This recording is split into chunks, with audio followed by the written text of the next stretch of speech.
Hello friends, welcome to my channel. मैं आज class 9th math का एक्सरसाइज 1.3 का क्वेश्चन नंबर 9 सॉल्व करने जा रहा हूं।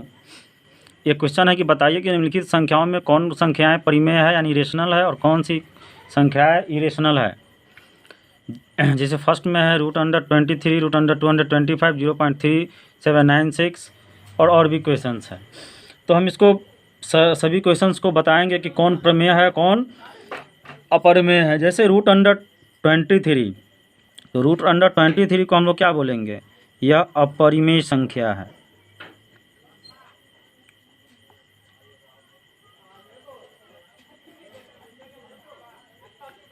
यह अपरिमेय संख्या है। और अपरिमेय संख्या क्यों है? क्योंकि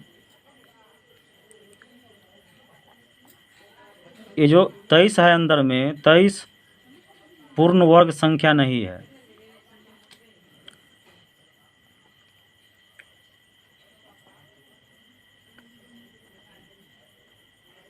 यानी कि परिमेय होने के लिए रूट के अंदर में पूर्ण वर्ग संख्या होना चाहिए।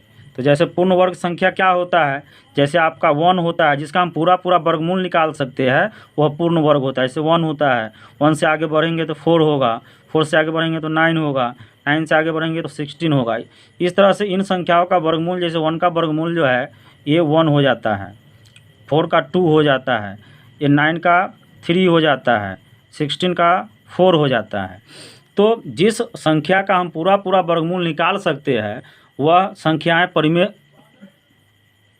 परिमेय संख्या होती है। लेकिन यहाँ √23 है और 23 का वर्गमूल जब आप निकालेंगे तो √23 जो होगा, ये √23 जो हो जाएगा, इसका वर्गमूल जो है 4.7958 डैश डैश डैश करके आएगा। यानी ये कभी विभाजित नहीं होगा और न ही इसमें कोई संख्या का मतलब रिपीटेशन होगा। इसको हम लोग, ये पूर्ण वर्ग संख्या नहीं है इसलिए अपरिमेय संख्या है, क्योंकि 23 पूर्ण वर्ग संख्या नहीं है। और √23 का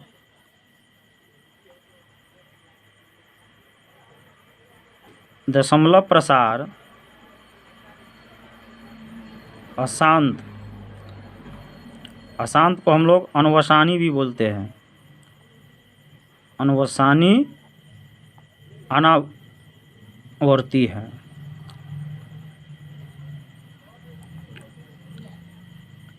तो आपको ये समझ में आ गया होगा कि जिन संख्या का हम पूरा वर्गमूल नहीं निकाल सकते हैं या जिसका जो है दशमलव प्रसार अशांत अनावृत्ति है, तो ऐसे संख्या अपरिमेय हो जाता है। √23 एक अपरिमेय संख्या है।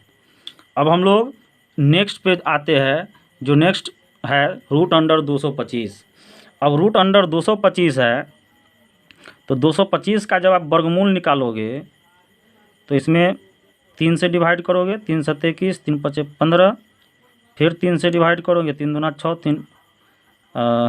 3 5 15 और फिर 5 और 5। तो जब 225 का वर्गमूल निकालोगे तब इसको लिखोगे कैसे, ये यहाँ पे 3 3 2 टाइम है, फिर 5 2 टाइम है। तो वर्गमूल में होता क्या है कि ये 2 टो के लिए एक बाहर निकलेगा और एक 5 है, इसके वर्गमूल के अंदर में कुछ नहीं बचा। अब ये 3 5 जा हो गया 15। तो इसका पूरा वर्गमूल आप देख रहे हो कि यहाँ पे निकल रहा है। अतः क्या हो जाएगा, यह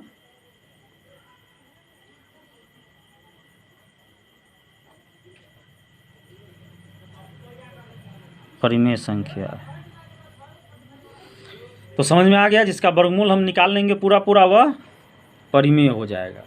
अब आते हैं हम लोग अगले क्वेश्चन पे। जो क्वेश्चन आपका है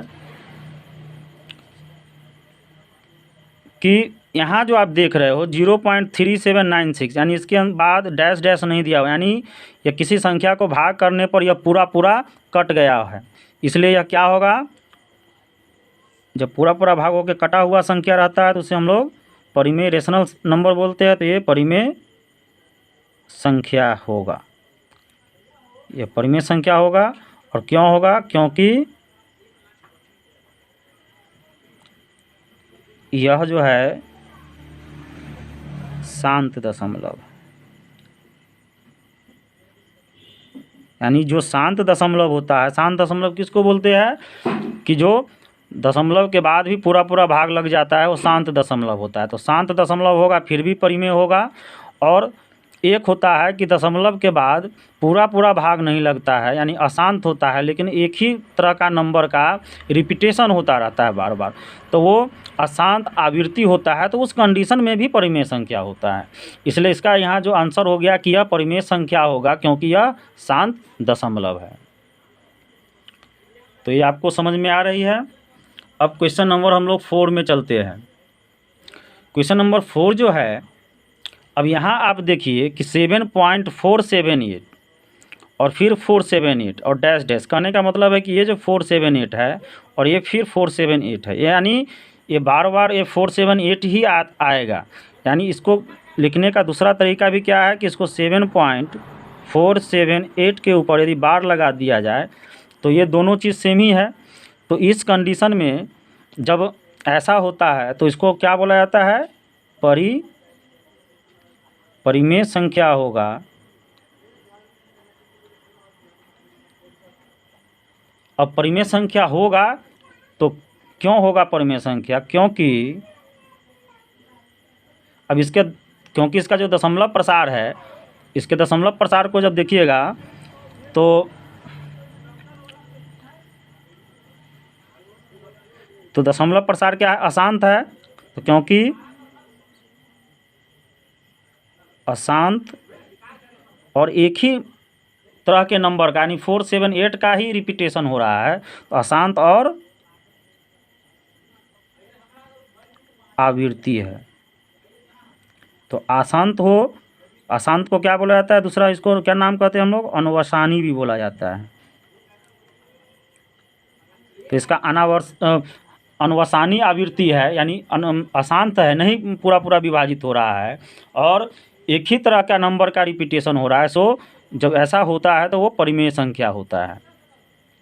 ठीक है, आपने देखा ये पीछे वाले क्वेश्चन में 3 में भी देखा कि ये शांत रहेगा तो भी परिमेय संख्या होगा। दूसरा कंडीशन में क्या है कि अशांत होगा और आवृत्ति होगा तो भी वो परिमेय संख्या होगा। अब क्वेश्चन नंबर हम लोग 5 में आते हैं। तो क्वेश्चन नंबर 5 में आप देख रहे हो कि 1.10, यानी इसमें कोई भी पैटर्न का कोई खास डिजिट का रिपीटेशन नहीं हो रहा है। जैसे आप 1 देख रहे हो, 10 देख रहे हो, तो 10 के बाद 100 हो रहा है, 100 हो रहा है, यानी 10 ही रहता तो हम इसको समझते कि 10 का रिपीटेशन हो रहा है। तो ये भी जो है ऐसा जब रहता है तो ये क्या, ऐसा जब रहता है तो उसको हम लोग अपरिमेय बोलते हैं, यानी अपरिमेय संख्या होगा। और अपरिमेय संख्या क्यों होगा, क्योंकि दशमलव प्रसार जो है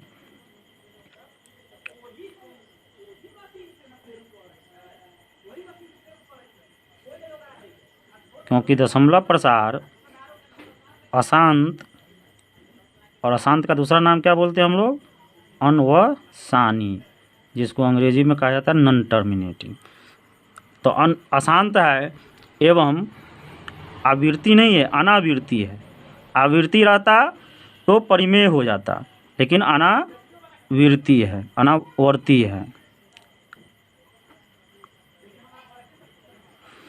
तो इस तरह से अपरिमेय हो गया। तो इस तरह से आप समझ सकते हैं कि जिसका जो है हम पूरा वर्गमूल निकाल सकते हैं वो परिमेय होगा। जो पूरा मतलब जो शांत है वो भी परिमेय होगा, जो अशांत और आवृत्ति है वो भी परिमेय होगा, लेकिन जो अशांत और अनावर्ती है वह अपरिमेय हो जाता है। तो इस तरह से आप और भी बहुत सारे क्वेश्चंस को पहचान कर सकते हो कि कौन सा शांत है, कौन सा अशांत है। और तो उम्मीद है कि आप सारे क्वेश्चन को अच्छे ढंग से समझ गए होंगे। तो thanks all of you for watching. Channel पे नए हो तो चैनल को सब्सक्राइब करें, क्योंकि आपको मैथ्स और साइंस से जुड़ी हुई अनेक उपयोगी एक्सरसाइज मैं बराबर आप लोगों के सामने लाता हूँ। Again thanks.